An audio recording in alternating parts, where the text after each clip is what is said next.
Erkin Malik, bolalik va o'smirlik ko'chalari. Tungi yig'i. Yarim kechada yig'i ovozidan uyg'onib ketdim. Oldiniga hech narsaga tushunmay garangsib turdim. Osma chiroqxonani zo'rg'a yoritardi. Buning ustiga piligi past, uchigina miltillab ko'rinardi. Munjg'on opa nuqul "Voy sho'rim" lardi. Ko'zim devorga suyanib o'tirgan Paridaga tushdi. Yig'layotgan Anisa edi. Ekskavatorni ko'tarishganda tagidan Abzining o'ligi chiqibdi. Ana shunaqa musibat. Abzini idoradan uncha uzoq bo'lmagan joyga qo'yishdi. Xaritada shu joy qabriston bo'lishi ko'rsatilgan ekan. Maqsimcha akam Qur'on o'qidi.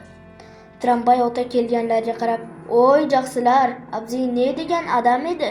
deb so'radi. U yer bu yerdan jannat odam edi degan javoblar bo'ldi.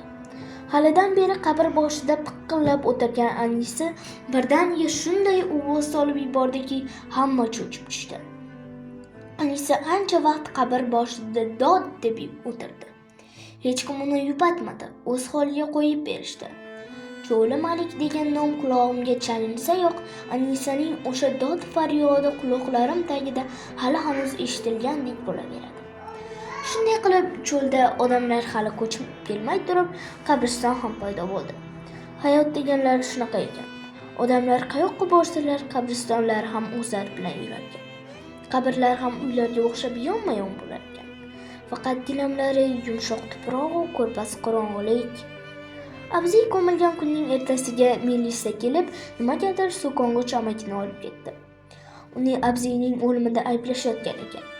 Ekskavatorning zanjiri o'zidan o'zi sitilib ketmaganmish. Baqir-chaqir qilib hammani qo'rqitib yuradigan bu odam ko'zimga ikki bukchayib qolgandek ko'rindi. U yuk mashinasiga chiqib olgach, yon atrofga alanglab kimnidir qidirdi. Qidirgan odamni topolmagach, jon jahdi bilan baqirdi. "Anisa!" Bo'z ham hali hanuz quloqlarim tagida aks sado berib turadi. Bilmayman nimaga. Navbat Maqsimcha akamga. Shu voqeadan keyin cho'ldagi yangi uylarning kam ko'stini pardozlash ishlari tezlashib ketdi. Ertadan kechgacha yugur, baqir-chaqir. Partkom tog'a endi peshonasini oq do'ka bilan bog'lab, yangi uylarning hali bu yerga qayta ohak chaqiradi. Yo'laklar soldiradi. Quruvchilar o'zlariga uy tanlashadi. Kim bilan qo'shni bo'lishni o'ylashadi. Tramvay ota o'z tramvayida tinimsiz chuchuk suv tashiydi. U nuqul qamchi dastasi bilan ikki kuragi orasini qashigan. Uylar yonidagi yog'och bochkalarni suvga tiralatadi. Ustiga yog'och qopqoqlarni yopadi. Munjg'on opa kunda o'rashtab degan joydan mol tashiydi. Do'konda joy yo'q, mol uyilib ketgan. Do'kon yoniga qorovulxona qurish tashvishi tug'ilgan. Bir kuni komissiya keldi-da, nimagadir ko'chish orqaga surildi. Yugur-yugurlar to'xtab qoldi. Quruvchilar bilan kattalar orasida janjal chiqibdi. Kattalar avval quruvchilarni uyli-joyli qilishga va'da berishgan ekan. Bitta Abzigina uyga ega bo'libdi xolos. Uni ham o'lib qolgani uchun bola chaqasiga berishibdi. Boshqalarga uy-joy tegmabdi. Shunga ular norozi bo'lib yuqoriga yozishibdi.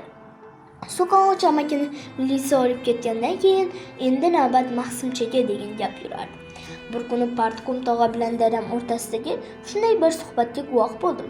"Bug'doyni qachon olib kelasiz?" so'radi partkom tog'a. "Olib kelgan bilan kimga tarqataman?" dedi dadam. "Ko'chish masalasi juda cho'zildi-da. Oyoq qo'lni bog'lab qo'ydi la'nat. Bu yoqdan bosh lo'qillab qo'ymayapti-deng. Kechalari uyqu yo'q. Tushlar ham alaq-chalaq. Meni yedi u bola.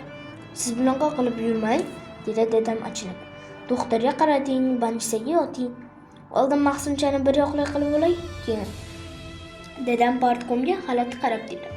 "Tavba, o'sha kuni o'zingizdan ham o'tgan-ku, yo gapim noto'g'rimi?" Qo'ying-e", qo'l siltab o'rnidan turib ketdi partkom tog'a. "Sudda ham shunaqa dersiz hali. Sudda mening gapim o'tmaydi. Men mashmashaning ustida bo'lmaganman. Baribir hayit kunni yaxshi ish qilmagansiz, og'ayni.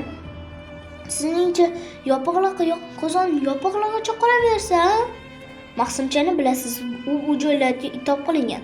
Bir musulmonga javr bo'lib ketmasin deyapman-da. Shunaqa ekan, jimgina yursin edi. Nima qilardi? Hayit namozga borib. Otam rahmatlik aytardilar. Namozxonga ibodat paytida ilonga po'st tashlaganda tegma. Ikkoviyam chaqadi deb. Bilsangiz, cho'lga siz bilan bizdan ko'ra shu maqsimchalar kerak. Ko'rdingiz-ku, abziyni qandoq qilib yuvib tarab bir chiroyli qilib go'rga joyladi.